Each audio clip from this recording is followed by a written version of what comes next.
Today we're going to go through a movement series to help us with our hip mobility and our sit to stand. So we have a chair, a mat, a small ball, and access to a wall that we're going to be able to put our feet up on towards the end of this series. So what we're going to start off with first is a sit to stand. I've got my chair behind me, feet flat on the floor, and I'm finding my foot tripod, the big toe pad, the baby toe pad, and the center of the heel. I'm going to lower down, tap the chair, and press back up. So there we have it, the sit to the stand, or sometimes we'll call this variation a tap and go. And for this first set, you're going to see if you can easily find your foot tripod, big toe pad, baby toe pad, center of the heel. And you're also going to do a little evaluation in terms of, can I do these sit to stands with relative ease?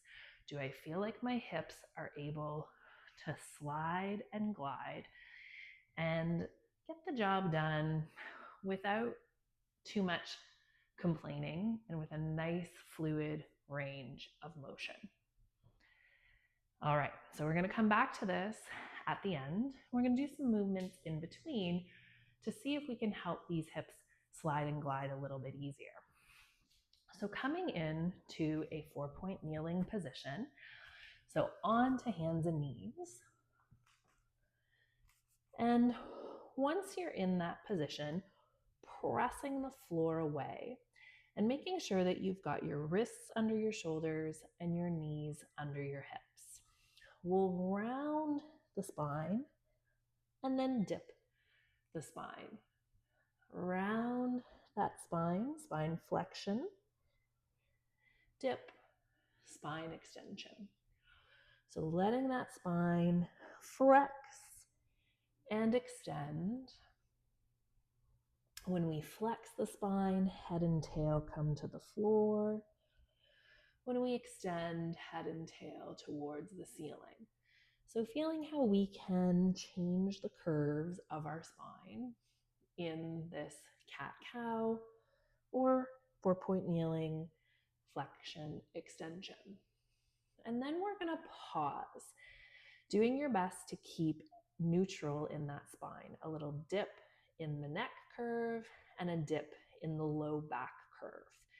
Toes can tuck under, and then from here, we hinge the pelvis towards the wall behind us and then reverse. So we're not changing the curve of the spine, but what we are doing is changing the orientation at the hip joint. So through this movement of hinging the pelvis back and then forward, we're actually getting movement of that thigh bone in the hip socket. So maybe you can notice for yourself here, the hip crease is more creased. That's hip flexion. And then we reverse and come out of it. So we're moving into more hip flexion and then moving into less hip flexion. Feeling the crease of the hip deepen and then reversing that pattern. When you deepen that hip crease, feel your sits bones widen. And when you reverse, feel your sits bones narrow. Keep pushing that floor away, sits bones widening and sits bones narrowing. One more time, sits bones widen and sits bones narrow. All right, now we're coming to lay on our backs, knees bent, feet flat. So in our hook lying position, and we're gonna find our hip points. So they're at the front of the pelvis, not off to the sides, but truly at the front of the pelvis. And once you find those parts of the pelvis that stick out, what we're calling hip points, you're going to rock those hip points towards your ribs and then rock those hip points away from your ribs. Rocking hip points towards your ribs and hip points away from your ribs. Feeling the low back flatten into the mat and then feeling the low back lift away from the mat. And trying to make these as fluid, as flowy as possible. And once you've got the hang of it, you can let your arms rest at your sides and continue rocking those hip points away from ribs and towards ribs. Now, when the hip points move towards the ribs, they're also rolling towards the back of the body, towards the floor. And when the hip points move away from the ribs, they're rolling more to the front of the body. And so when the hip points roll towards the ribs, we call this a posterior tilt. And when they roll away from the ribs, we call it an anterior tilt. So we're rolling the pelvis forward and backward. Then we're going to pause in this plane of motion and change to a new plane of motion. We're going to take the hip point on one side and move it towards your armpit. The other hip point is going to move away from the armpit. And then you're going to switch. Again, you're making it nice and fluid. It should feel like the upper body can be very relaxed in the floor. There's no discomfort in the low back.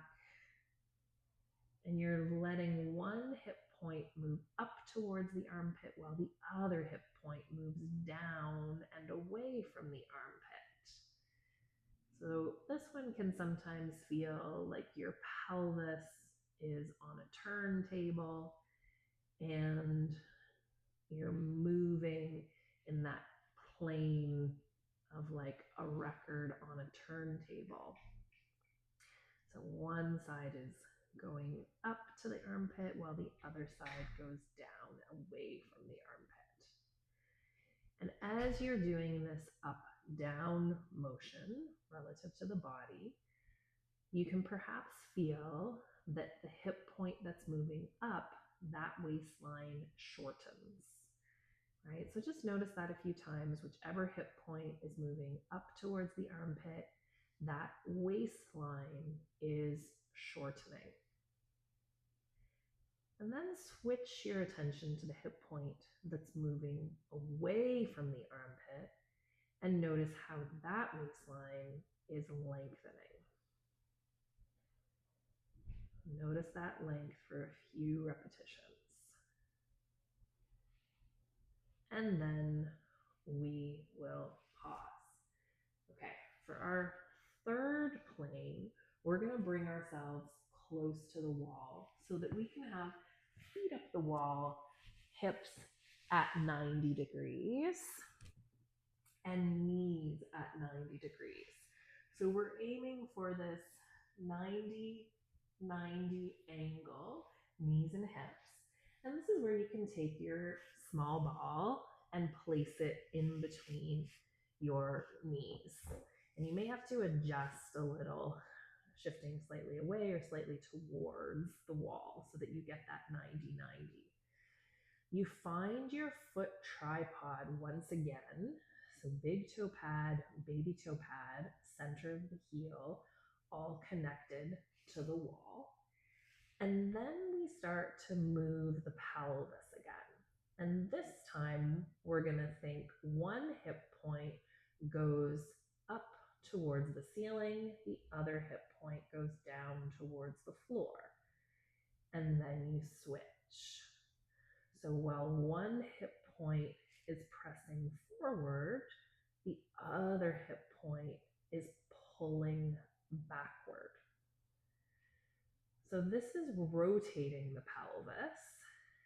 And because one hip point is pulling forward, that's also going to pull that knee forward. In this case, the front of the body is towards the sky, the back of the body is towards the floor. So you'll have one knee going to the sky, one knee going to the floor. And the legs almost do a scissoring while one presses closer to the sky and one pulls closer to the floor. So you should, if you take a quick peek, you should see one knee is further in front and one knee is pulling back, and then they switch. So once you have this rhythm of same side hip point and knee going to the sky, while the opposite hip point and knee pull towards the floor, let's pause with our right hip point, right knee towards the sky. Pause there. Notice how your pelvis is turned to the left, right? Your belly button, pubic bones are a little more rotated to the left. Then you're going to pause, go the other way, pause, left hip point, left knee towards the ceiling. And notice how pubic bone, belly button are turned a little bit to the right.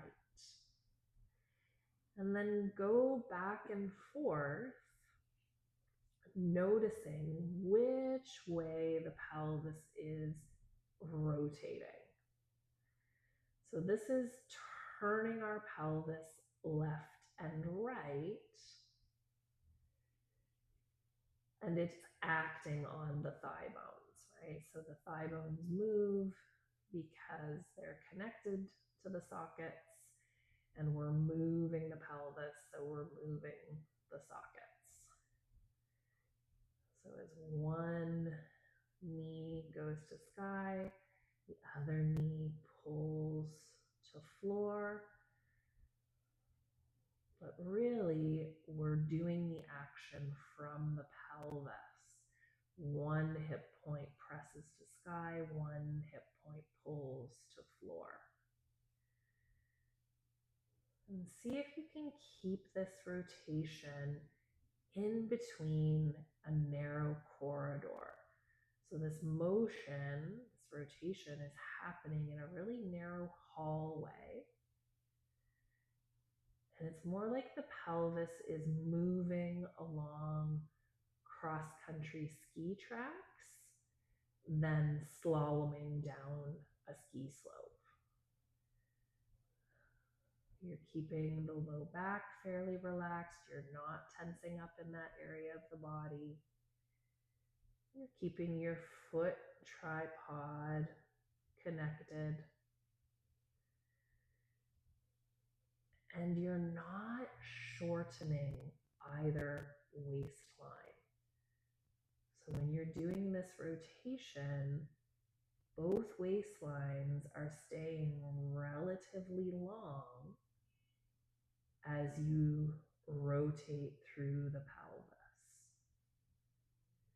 All right, there's a lot going on in this one, so repeat and explore as needed. So we're going to come back to hands and knees and revisit that 4-point kneeling hinge. So wrists under shoulders, knees under hips, toes tucked, push the floor away, neutral spine, so little dip at the neck, little dip in the low back, and pelvis moves towards the wall behind us, and then we reverse. We don't bring the pelvis as close to the floor as possible. We think more about it moving along the horizon.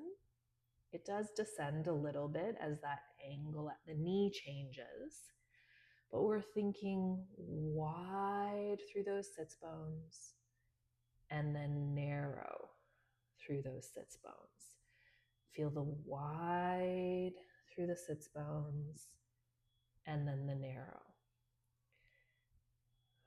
Feel how the tip of your thigh bone, right, that ball and socket, the ball is connected to your thigh bone or part of your thigh bone. Sense how it's rolling in the socket.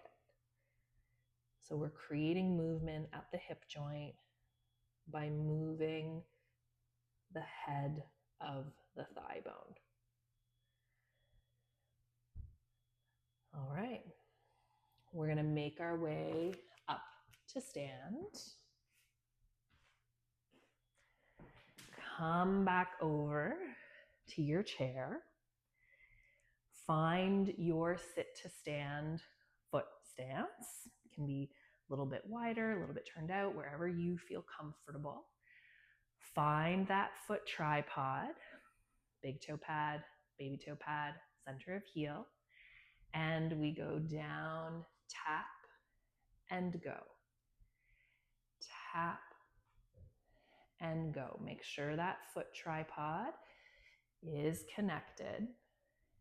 And notice, maybe this second round, it feels like we've greased the wheels a little bit. Like getting to that chair is a little bit easier, a little more effortless through the hip joint. Last one. All right, that is our Greasing Up the Hips series to help us with our functional movement of sit to stand. Have a good day.